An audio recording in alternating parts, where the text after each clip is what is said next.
evening. Welcome to Phoenixville Library. It's great to see so many of you here. And we are pleased to have back with us tonight for a Phoenixville Library record seventh time, our favorite local historian, Roger Arthur. Please give him a hand.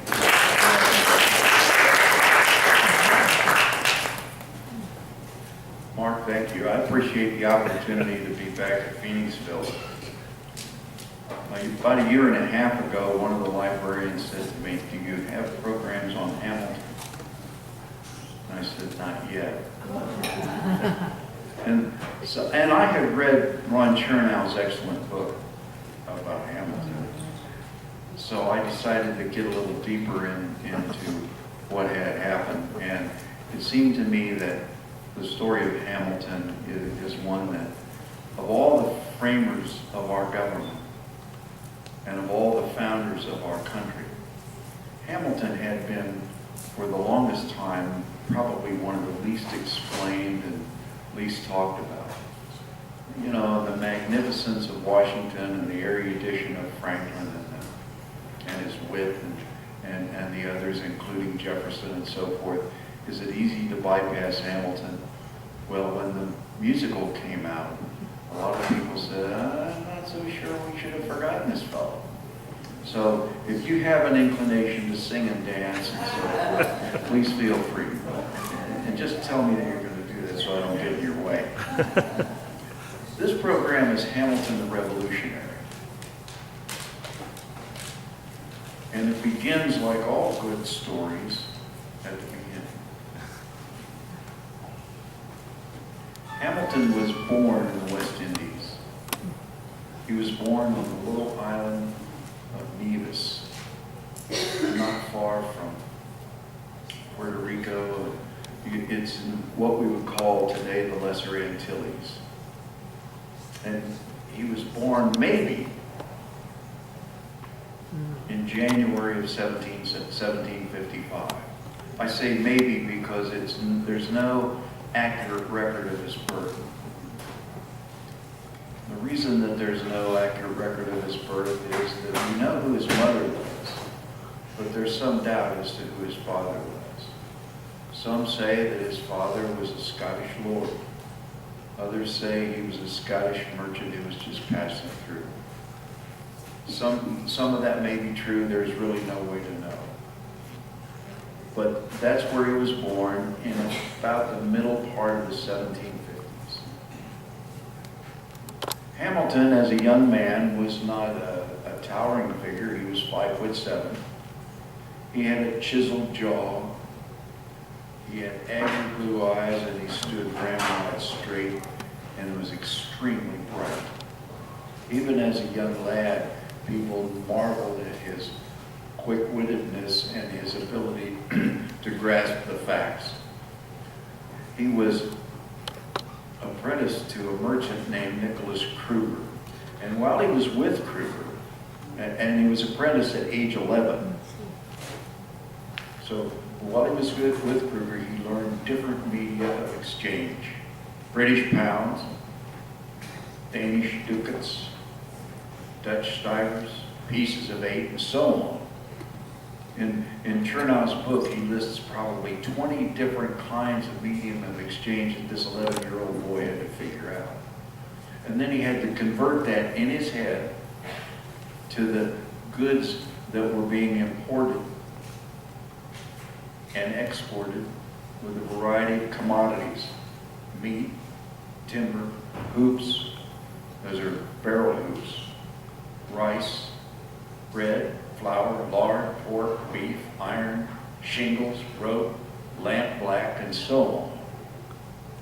And he had to calculate that all in his head, keep track of it, and then make sure that if it came in as Dutch ducats or Dutch stivers and went out as pieces of 8, he was able to make the correct transactions and protect his employer. And he worked there until 1772, when his employer thought that this is too good of a mine to waste, so he decided to send him to North America for a formal education. So Hamilton arrived at Massachusetts Bay in 1772. By 1773, he had made his way to New York City, and because he was not properly prepared for college, he went to what we would call today a preparatory school, which was Elizabethtown Academy in New Jersey, across the river, across the Hudson from New York City. And while he was there, he met Aaron Burr, who was the son of Aaron Burr Sr. Aaron Burr Sr. was the son of Jonathan Edwards. Jonathan Edwards, you may know, was one of those evangelistic ministers who participated in America's Great Awakening in the 1730s. They did these missionaries, these clergymen, these Protestant clergymen decided that Americans living on the frontier and far away from God and the pulpit needed a reawakening. So they took it upon themselves to travel throughout the colonies and hold massive tent meetings to evangelize the people that they considered to be the godless Americans. And one of those premier speakers was Jonathan Edwards. Once the Great Awakening had run its course for about 8 years, Edwards became the president of New Jersey, of the College of New Jersey.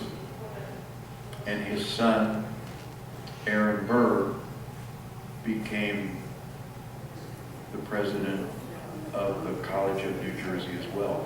We would call that Princeton University today. And because his father was the president of the College of New Jersey, Aaron Burr Jr., who had been enrolled at the New Jersey Academy, also had the opportunity to go to the College of New Jersey, and he graduated there when he was 15 years old. Once the revolution broke out, Aaron Burr was appointed briefly to Washington's staff. He thought that he would get great adventure and get to kill some British soldiers and have a wonderful time. Well, that didn't work out for him. He became bored and he quit.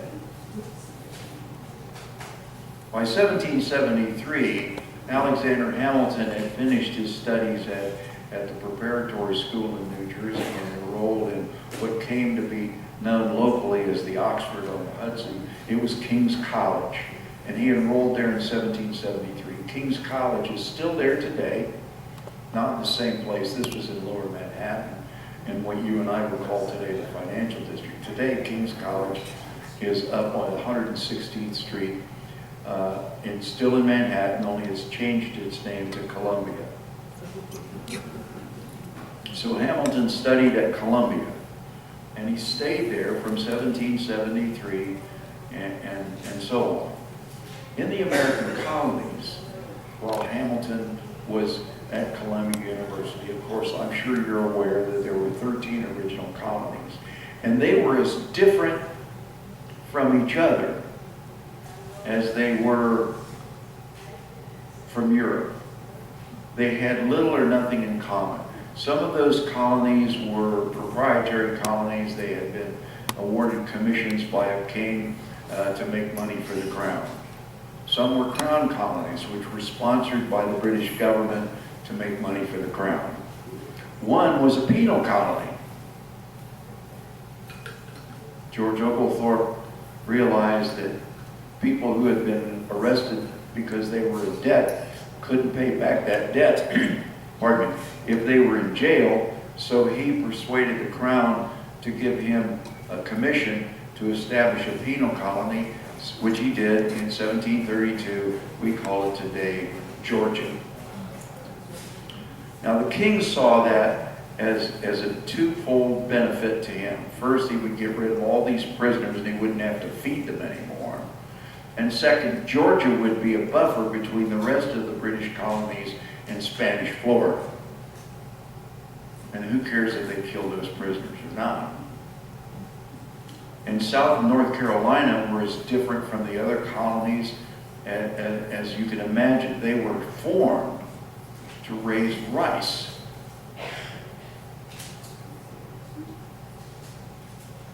And they raised rice to feed slaves. And the slaves they fed were in the West Indies, because those slaves were in the process of raising sugarcane, and they couldn't waste the land raising rice to feed the slaves. So they established the rice plantations in the Carolinas to feed the slaves who were raising the sugarcane. How many of you like sugar? And think about it, if you were British and ate that terrible British food, you would just fall in love with sugar immediately. I have a private theory that the British have an empire. They said, we got to get off this island and get something to eat. And the southern colonies, Virginia was tobacco. Maryland was founded as a haven for Catholics. And the kings of Britain saw that as an opportunity too. We can get rid of all these pesky Catholics and ship them off to Maryland and get them out of our way. And I probably don't need to tell you. You probably could tell me more about Pennsylvania than I could tell you. New York, of course, the British did what the British always do. They beat up the Dutch and took their stuff and changed it from New Amsterdam to New York. And then the New England colonies for Massachusetts Bay, who was founded on religious freedom as long as you agreed with them, and if you didn't agree with them, they would kick you out, which they did to Roger Williams, who founded Rhode Island, because he got kicked out because he disagreed with them. So we think of these people somehow, I think, as wonderful patriots and so forth, and that's to come. That's still in the future. By the middle 1770s, the British had very little use for what was going on in America. First, because we weren't making them any money. George III, who was King of England,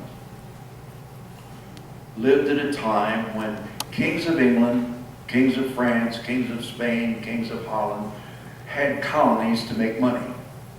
And they would use that money to raise armies and navies, to go out and fight wars, to gain land, to establish more colonies, to make more money, to raise more armies and navies, to fight wars, to acquire land, to establish colonies. And they called that the theory of mercantilism. And Adam Smith has defined that entire process in his great book, The Wealth of Nations, in 1776. Here you see, this is not a photograph, because there weren't any photographs in the 1770s. Here you see a picture of George III in his ermine robes. Now, he became king just at the end of the French and Indian War. In Europe, they called it the 7 Years' War. Here it was the French and Indian War because we were fighting the French and the Indians. And George became king in 1760, and the French and Indian War ended in 1763. And as soon as the war ended and he got together with his Privy Council and members of the Parliament and so forth, he realized that the British Crown was flat broke. It costs a lot of money to maintain armies and navies to prosecute wars if you don't get anything for it. And what Britain got as the spoils of the French and Indian War was Canada.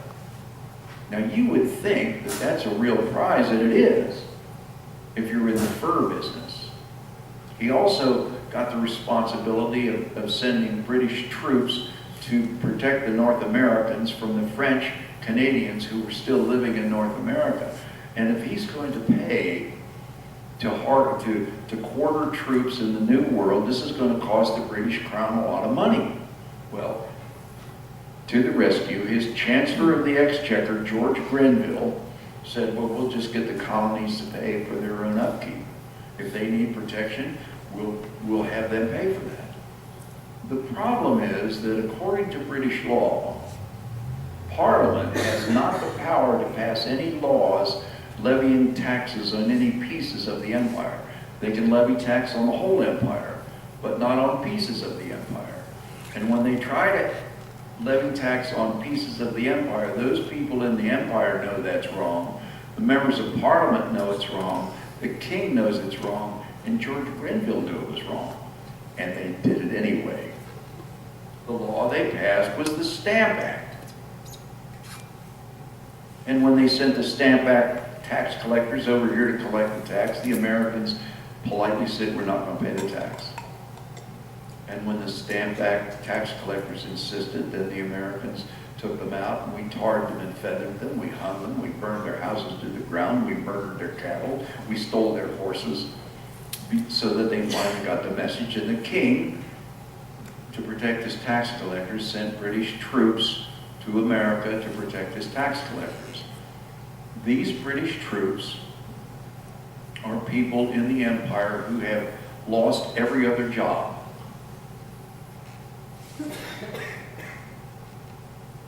The British had a saying, a stranger before a neighbor.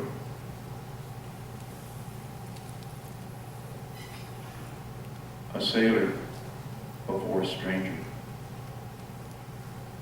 A prisoner before a sailor. A sailor before a soldier.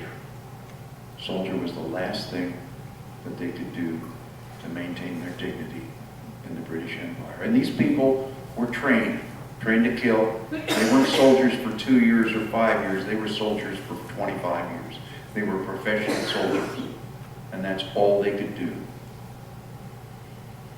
Well, raising money to support the king and to pay for the protection of the New World's not working out for the king, so Grenville and others had a pretty good idea. They would give the East India Tea Company the exclusive power to market their product all throughout the empire. The East India Tea Company in the 1770s was to the British Empire their largest single corporation. The East India Tea Company was so large they had their own army. They had their own navy. They had their own merchantmen that would ship tea from India to the entire empire for a fee. And East India was going to ship tea to America, and there was a tax on the tea. And some of the American colonies said, okay, you can land your tea ships, but you can't unload them. Others say, don't even bother to come in here because we're not going to let you even land.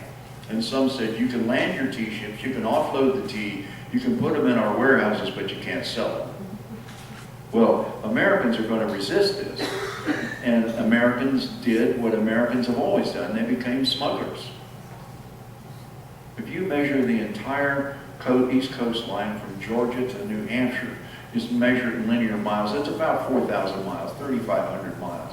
If you take every bay, river, inlet, bay, estuary, and so forth, it's probably 10 times that. And the Royal Navy, as good as they are, couldn't maintain the patrol. The United States Navy today, as good as they are, can't do it either. Neither can the Coast Guard. It's impossible. So we smuggled in tea, and they tried to put a stop to that. And they said, okay, well, we won't drink tea, we'll drink coffee. And we did. Boston was one of those places where Massachusetts Bay said, you can land your tea ships, that's fine, but you can't unload. So the tea ships stayed tied up to the wharf. Well, it didn't take these Massachusetts merchants very long to figure out that as long as the tea ships were hauled in the wharf ports, that they couldn't get any other commerce to come in or go out. So they appealed to the captains, you can move your ships, you can anchor out in the harbor. No, we're going to stay right here. And they said, oh, come on, you can do this. We'll be happy even to pay you to do that. And they said, no, we're going to stay right here. We have orders to stay right here. And they said, well, we don't need you right here. We need you to move out. And they said, we're not going. So, okay. Well, one night, some Mohawk Indians, maybe they were Indians, maybe they were Mohawks, they went down and they got the keys to the tea ships, and they went down in the hold and they offloaded the entire cargo into the bay.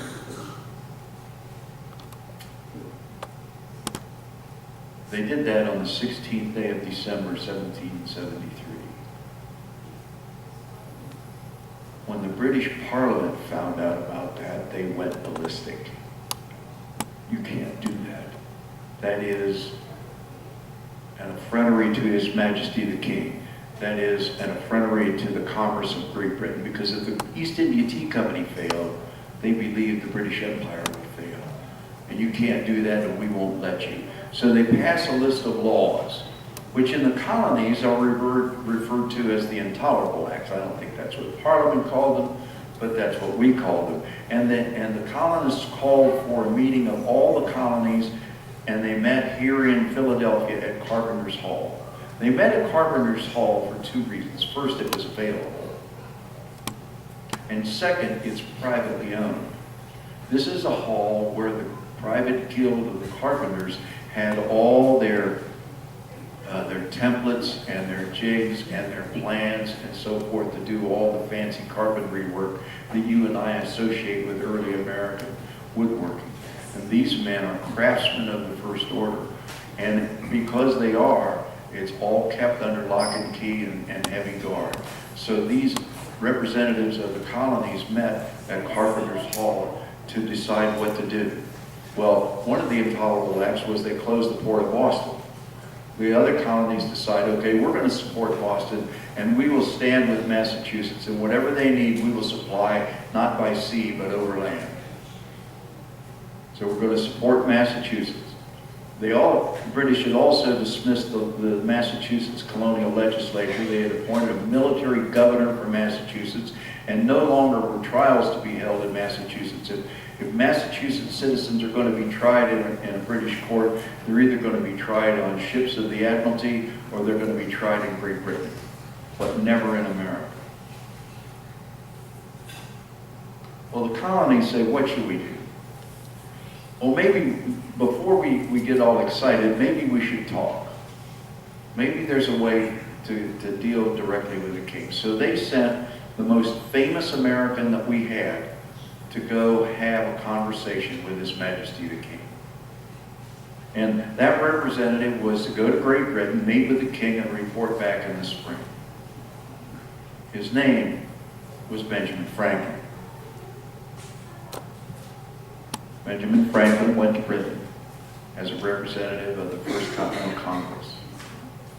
On the appointed day, he was told by the people in Parliament that they would not allow him to speak to the king. You can talk to the Privy Council. You can talk to the Prime Minister, but His Majesty's off limits to you, because you, sir, are a traitor. Okay, said Franklin. He got up that morning. He probably took an air bath. He put on his best white silk stockings. He put on his highly polished buckled shoes. He put on his brand new brown velvet suit. He put on his best powdered wig. He took his gold-headed walking stick, and he took all his papers in his leather-bound portfolio under his arm, and he walked off to see the Privy Council. And when he got there, they had him sit in a chair in the middle of the room, and they treated him like a boy who'd been whipped at school. They insulted him. They called him names. They accused him of everything except the Guy Fawkes attack on Parliament. And for 2.5 hours, they lambasted him, they made fun of him, they ridiculed him, and they told him, to all intents and purposes, get out and don't come back. Franklin wrote later, he said, I went in a loyal subject of His Majesty the King. I came out an American patriot. Well, this took place in the spring of 1775, and before Franklin could return, on the plains at Lexington and at the Concord Bridge, gunfire. British regulars had spilled colonial blood. And at the Concord Bridge, they returned the favor. Now what? Hamilton in New York, being a witness to all of this in Massachusetts and in Philadelphia and what he's able to gather from the British papers through his sister-in-law, he wrote 2 lengthy essays supporting the Continental Congress and the American position. Well-reasoned, well thought through, and when he was all finished, he joined the New York militia. If they mean to have a war, let it begin now. What he had in mind was this. And this, I don't know if you've ever been to Lexington, Massachusetts. If you haven't been to Lexington Green, I encourage you to go. This is a wonderful statue of the Minuteman done by Daniel Chester French in the early part of the 20th century. And on the other side, you see General Washington, who had been chosen by now the Second Continental Congress to lead the troops in battle in Massachusetts. And This all looks very impressive and very military. When Washington got to Massachusetts to support the troops, he found out that he had 1.5 barrels of powder and no guns. He sat down and cried for half an hour. Someone suggested that they had captured the British fort at Ticonderoga, and there were 150 heavy guns at Ticonderoga. So he dispatched Henry Knox and 2 other men to go to Ticonderoga and get those guns. It took them 4.5 months to drag these heavy guns from New York on Lake Champlain to Boston. Then they had them deployed up around Dorchester Heights with the barrels of the guns visible to the Royal Navy ships in the harbor. And then the Admiral of the Royal Navy made a parley with Washington, and he agreed not to burn the city if Washington agreed not to destroy the ships. As Washington said, we will hold our fire for 48 hours. And within that time, you should load up all the Tories and everybody that you can gather and vacate the city. And if there's any ships after 48 hours, I cannot be responsible for your safety. So they set sail and sailed off to Nova Scotia. Now the good news is that Washington had the guns, but he didn't have any more powder than he had before. So he has all these guns with no cannonballs and no powder. So he bluffed the British right out of their eye teeth. Good for him. Within a year, they'd fought the Battle at Bunker Hill, and it looked like, you know, one of the British captains, I guess he was a major, one of the British majors said, any more victories like that, we're going to lose this war.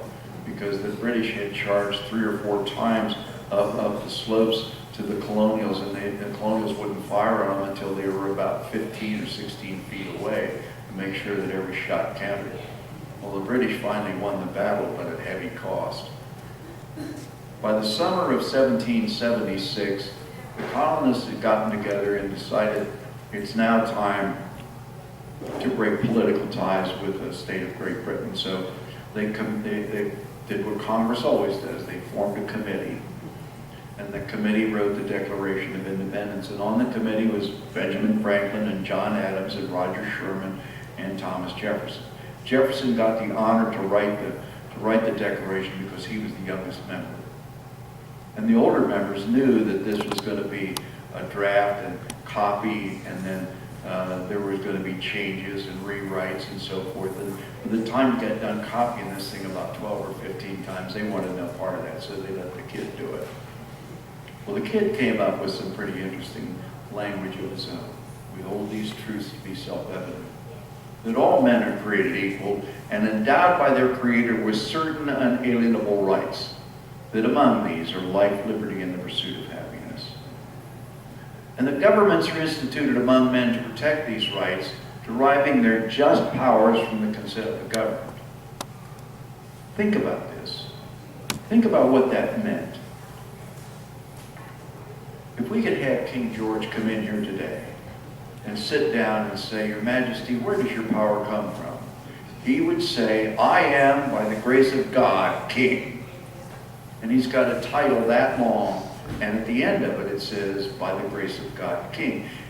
If his successor, Queen Elizabeth II, came in and we asked her the same question, she would give the same answer. I am, by the grace of God, queen. I am the sovereign of the state of Great Britain. Well, what Jefferson's Declaration does is take the idea that the king, think about it, if he is by the grace of God king, that means that when he speaks with the king's voice. Disobedience to the king is disobedience to God. How mad do you want to make God? He can make the blind see and the lame walk and raise people from the dead. Just how mad do you want to make him? But what Jefferson has said is that the power of the government comes from the consent of the government. And he turned the whole thing on its head. Did Jefferson think that up all by himself? No, he didn't. That was pure John Locke. But he put it in writing, and this is the first time that it was going to be successful. Well, As soon as Washington got a copy of the Declaration, which was approved here in Philadelphia on July 2nd, read to the public on July 4th, when Washington got his copy, he had it read through the Army a regiment at a time, so that these men would know what they were fighting for. And when it was all done, you know, the British attacked the Americans on Long Island and forced them out of Brooklyn Heights and across Manhattan and into Pennsylvania.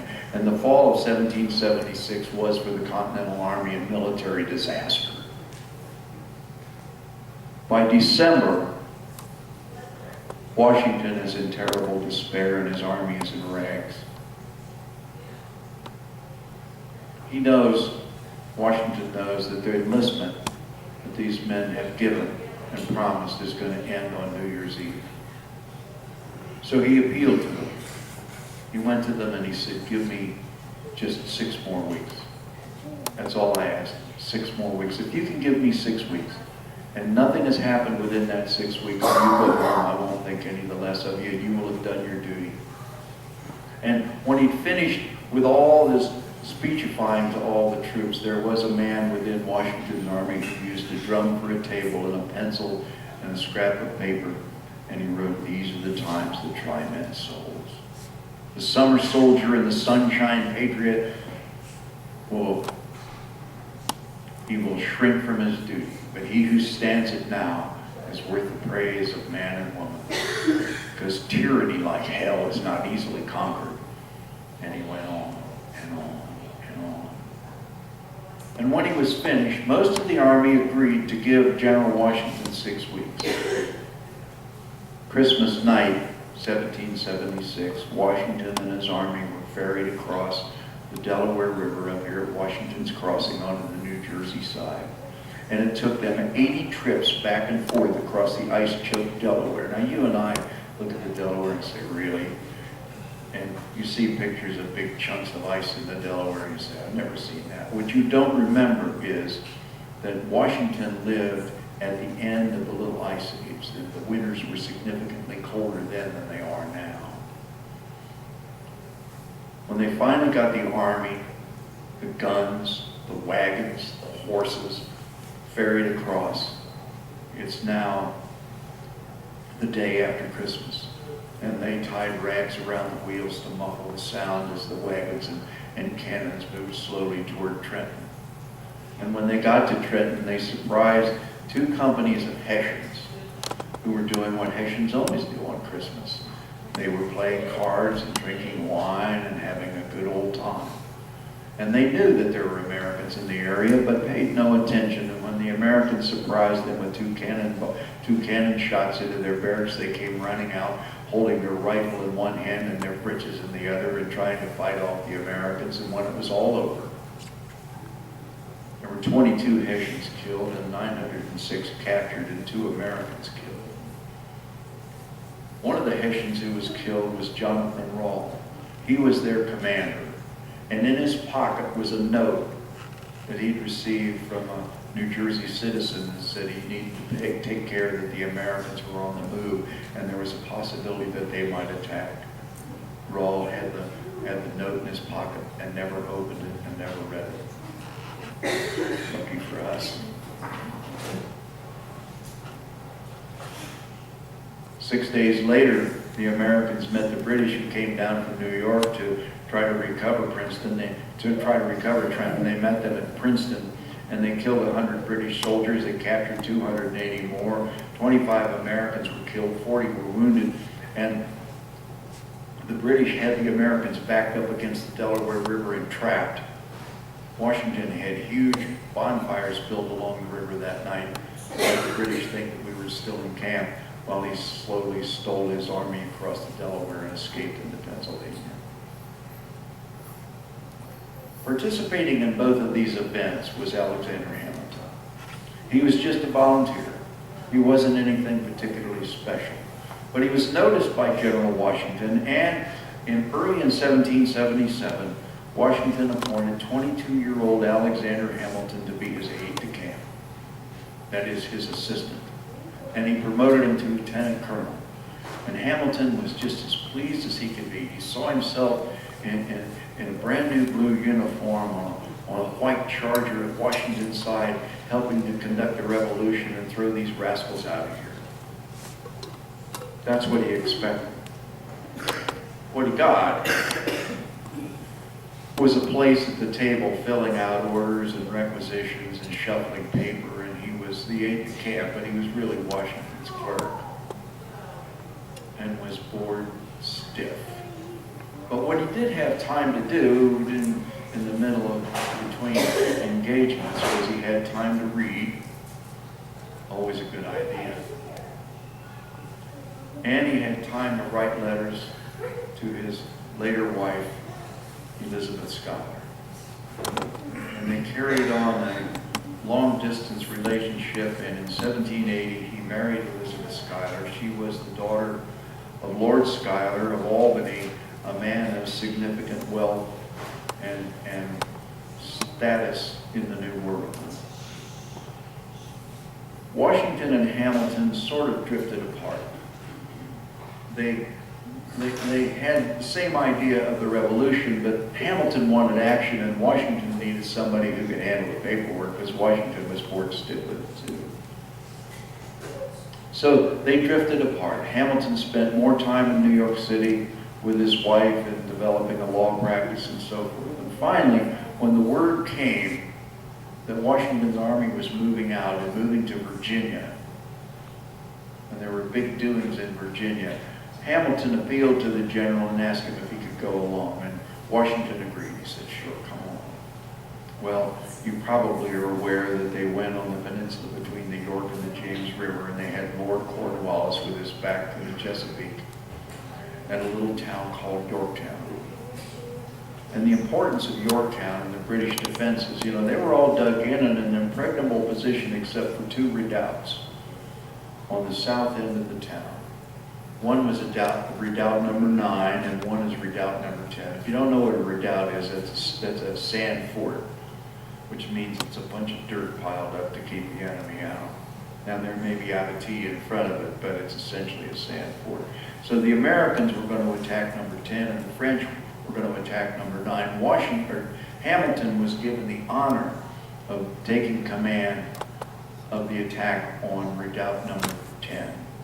And he did so with his guns unloaded, because he didn't want anybody to spoil the surprise by discharging their weapons. So he had all his men unload their weapons, fix bayonets, and it was bayonet charge against the British.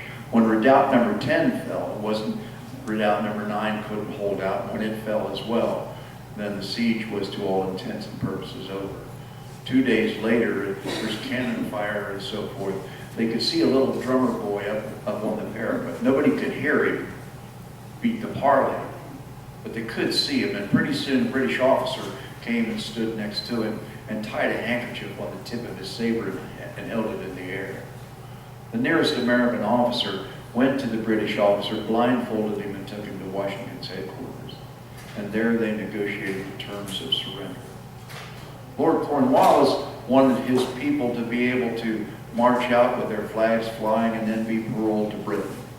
Washington said, no, you can't do that, because American prisoners are rotting in British prison ships. What we're going to have is we're going to have your flags furled and your arms laid down, and you will be paroled to American prisons. Well, the surrender ceremonies took place on October 19, 1771, just outside Yorktown. And as the American army stood in ranks, the British army marched up between them, and the British band played "World Turned Upside Down." And some of the British soldiers cried, and some of them pouted, and all of them laid down their arms and furled their flags and were completely and totally humiliated. Good for them. Well, in the meantime, now Hamilton is a national hero. He's the hero of Yorktown. And he's still with the Army, and he will stay with the Army for 2 more years. Now, you and I think the Revolution ended in 1781, but it didn't end until 1783 with the treaty, because it had become a world war. Our French allies we're still fighting the British on the other side of the world, and the prize in the war is India, not America. And when it was over, when it was all over, they signed the Treaty of Paris. The king granted to America all the land east of the Mississippi, south of Canada and the Great Lakes, north of Spanish Florida. He recognized American independence. And we, for the first time, are outside the British Empire looking in. And we're on our own. How'd we do? Well, not good. Not right away, anyway. Hamilton, in all that time he'd sat in Washington's headquarters was reading a lot of different things on about how governments work. And what he was really trying to figure out is how do we unite these 13 different colonies? Because after all, what do they have in common? The British colonies, that's one thing they have in common. They all speak English, that's the second thing they have in common. And they're all in North America. Beyond that, not so much. So he became a member of the Confederation Congress in New York City, and he met a young man from Virginia who'd gone to Princeton University. And they began to correspond when they weren't in Congress, and that young man's name was James Madison. And Hamilton and Madison became, I can't say they became fast friends, but they certainly became associates. And they saw the benefit of uniting these 13 different English colonies under one flag, under one kind of government. The Articles of Confederation were sort of a loose confederation of sovereign states. They thought of themselves as a league of friendship, except they weren't very friendly. They had no power. They had no power to tax. They couldn't raise any money. And they relied on the states to send contributions in, you know. And the states would say, oh, well, catch me next month. You know, we're a little short now. And then when the states did pay them, they paid them in their own currency. So as long as the Congress was in New York and you got paid in New York currency, that was fine. But when the money came in from Virginia and in Virginia currency, that's no good in New York.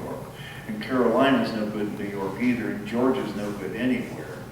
So they've got really serious financial issues. They have no money, they have no medium of exchange, they have no army, they have no way to enforce anything they do, they have no foreign policy because they are all foreign to each other, and they have no authority over the states. Very much like the United Nations is today.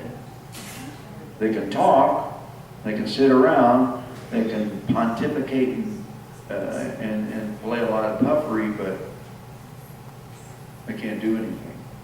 Not that it's binding anyway. Others recognized the problems with the Articles of Confederation. Washington knew it, and he invited some people from Maryland to come to the Mount Vernon Conference in 1785 at Mount Vernon. Golly, if you're going to go to a meeting, I think that's the place to go.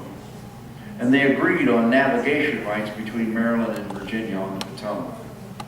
And they suggested, the people who were there thought that the idea would be pretty strong if they would call a meeting of all the colonies for the following year, in 1786, to meet in Annapolis. And they did. They called for a meeting in Annapolis in 1786. Only 5 states attended. So they agreed at Annapolis to call another meeting for the following year in May of 1787 in Philadelphia. The rest of the story is in parts 2 and 3.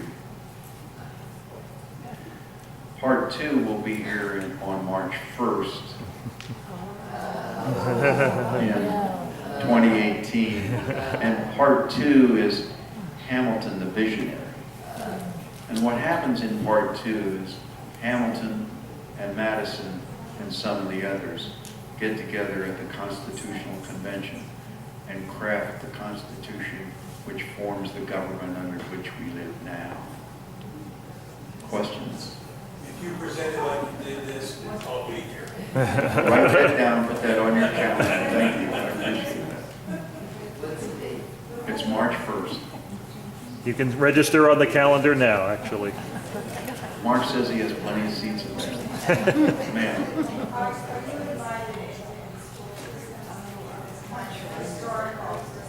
Am I invited where? I teach school. All day, every day, at Bishop Shanahan High School in downtown. I am the American history teacher.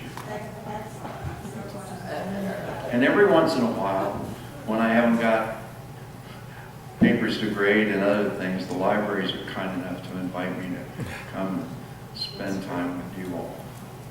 And what I found out is that history is wasted on the young. I'm serious about that. You know, the kids don't think so. You know. To them, I'm just a placeholder. And I say to them, one day you'll have children of your own, and you'll be driving down the road, and you'll see some placard on the side of the road, and you say, I remember something about it. We ought to go see that. And then they'll do that, and then they'll say, well, we ought to find out more about that. And once you say we ought to find out more about that, then you're hooked. And once you get it on you, you can't get it off of you. Sir? The battles you talked about in the Revolutionary War, it seemed that the American Army took a number of British prisoners. Were they put into a POW camp, or how did they deal with prisoners? Because it was quite a number. Not well. We have no great plans to feed British prisoners, since we can hardly feed our own army. So they don't treat these prisoners well. They're thrown in dungeons or they're held on prison ships. And the British did the same to ours. Being a prisoner of war in the 18th century was just a deep breath this side of being sent to hell.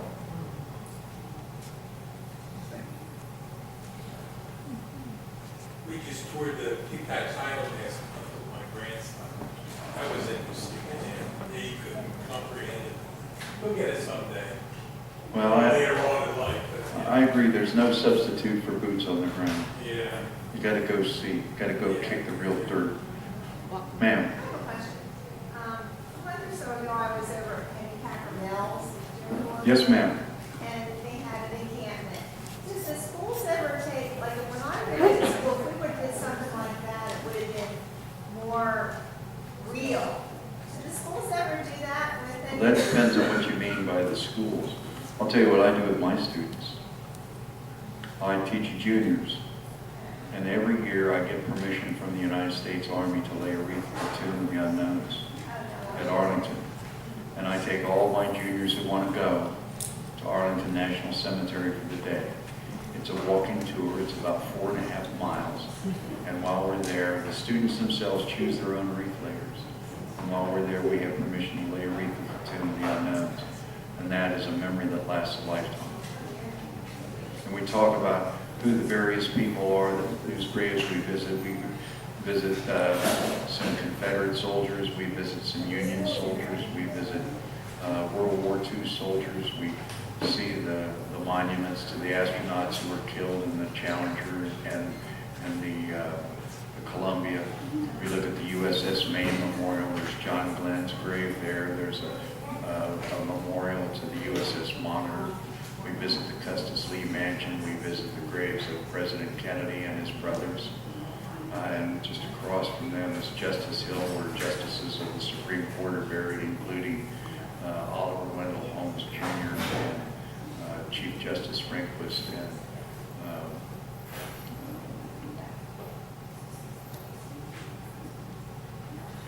others. So they get the whole day on a walking tour. And the ones who go say it's the best field trip they've ever had. So I can't speak to what others do, but that's what I do. I believe that there's no, so I think when you see that, they find out that freedom isn't free. It's 600 acres and 400,000 graves, and they find out that freedom isn't free. And it's not just one group of people, it's a variety of different groups of people at different points in time who've made that contribution to the country. And not all of them have died in battle. You don't have to be killed in battle to be buried at honor. past couple hundred years, too. Well, Civil War, Revolution. not the revolution. That started in 1864. That's when Arlington became a national cemetery. Now, that's not to say there weren't graves there before then. There certainly were. You know, the Custis family had their own people buried there, to be sure. Any others? Thank you for your attention.